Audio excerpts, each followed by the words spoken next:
Right, so next up we're going to be covering the viewport options. So basically you have a few viewport options right here. If I just go to this lit mode right here, you're going to see right now we are in the lit mode, which is using the lumen lighting system. If I go to unlit mode, you're going to see that we don't have, suddenly all the lighting has disappeared and our scene looks 10 times worse. That's because obviously the right lighting is not working, right? It's unlit. This is very useful, especially if, for example, you have a really dark scene and you want to place some items, for example, and if you just go to the lit mode, and let's say your light source is missing and you have a really dark scene, right, for whatever reason, and you have like very few lighting sources, but what are you going to do in that? You simply have to go to unlit mode, and then you can just simply look at your scene normally, and then you can just place your items and do whatever you want, and then you can go back to lit mode and then look at your scene using that, right? So that's one potential use of that. And secondly, you have a wireframe view. This basically shows you the wireframe of your objects. I honestly have never used this mode and I don't think it's that useful. Obviously, if you have created your own model and you want to see if the UVs are right and everything like that, so then you might want to use this. However, for me at least, it's not that useful. And then we have detail lighting. This is just going to show you the lighting. This is good if you want to, if I'm usually posting my renders to Instagram, I just like to do like a detail shot, detail lighting shot, and then you're going to see lighting only. This is going to show you the lighting only.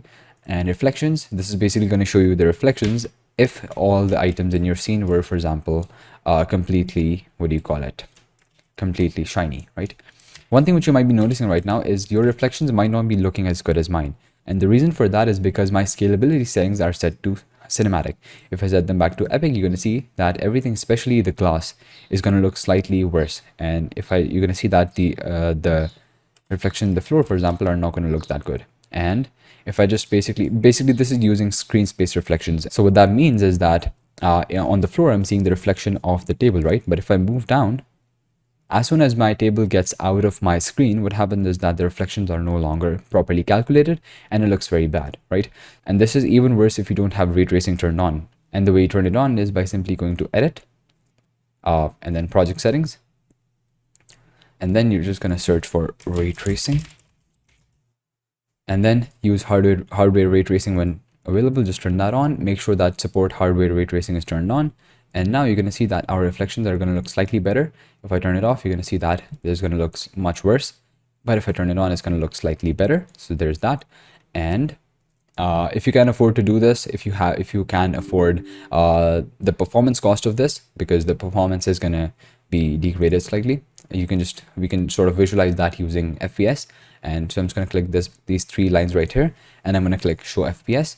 Right now you're going to see that we're getting 70 FPS. If I turn ray tracing off, you're going to see then actually we're getting less FPS if we turn it off, but I don't know why that is. But usually what happens is especially in complex scenes, what happens is that when you have like ray tracing turned on, it's going to have a performance cost on your PC. Right, so you can have ray traced shadows and ray traced skylight as well for better performance, right? And now you're going to see our shadows and reflections are looking much better. Another thing which you can do to sort of improve your reflections, especially in the glass, because right now you can see that the glass is looking pretty bad, is by going to scalability cinematic mode. The way you do that is by going to settings, and then you're going to go down to engine scalability settings, and then make sure to click cinematic. Now you're going to see that your reflections are looking much more realistic. Now this is especially useful if you're rendering cars and the mirrors of the windshield of the car and the side mirrors and stuff like that, they look very bad by default.